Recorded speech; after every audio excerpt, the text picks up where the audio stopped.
Okay, so good news. The motor is no longer leaking oil. The valve cover gasket change was a complete success, with a few minor problems, all of which I caused by myself. So it wasn't the car's fault, it was my fault, what I'm about to explain. So, you might notice there's a lot of shiny stuff on the, or a coat of shiny fluid on the motor. That's because that's all oil. Essentially, when I was refilling the car with oil, I overfilled it. One thing about air-cooled 911s, and actually a couple cars from back in the day, and even some race cars that I completely forgot in my haste, was that this car has a dry sump oil system. Now, the difference between a dry sump and a wet sump is essentially the 911 has an external tank for oil, and say cars like the 944 or my ST have a wet sump where it's basically oil resting in an oil pan connected to the engine. Well, actually directly bolted to the engine. So essentially in this case, compared to those cars which can basically tell you the oil level or oil pressure immediately when you start it up and even when they're cold, cars like this don't read the oil level or oil temperature until they're actually warmed up. So when I filled the oil tank back up last night, the engine was still dead cold, so I didn't have a good reading, or I didn't have a reading at all, simply put, of what level the oil is at when I finished, and I overfilled it. And this breather tube right here that connects to the oil tank regurgitated all that extra oil out of the air intake here, out of the air box, and spilled it all over the engine bay pretty much, which led to a very smoky and oil drippy test drive to see if everything was back to normal. But when I got up this afternoon actually, what I did was I went back in the garage, basically drained the oil tank and the engine, two separate drain plugs for that, completely.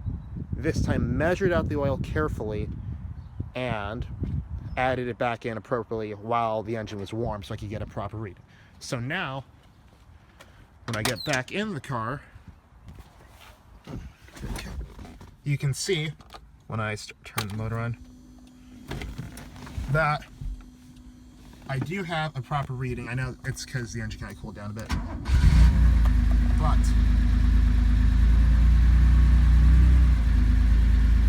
as the engine warms up, the oil level reading is going to go up.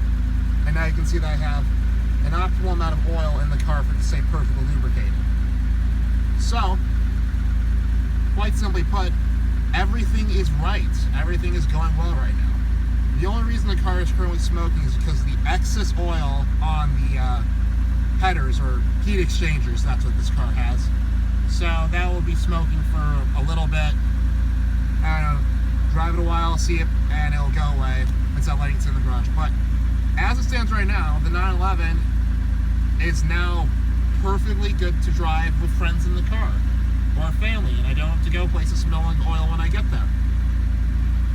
The only things left to do on this car to get it perfectly drivable ready are doing the brakes and fixing some lights. So this was a success. The video that explains how to do a valve cover gasket change it'll take a while to get it done since school starts back up next week. But I'll keep everyone updated on that video and where that's going.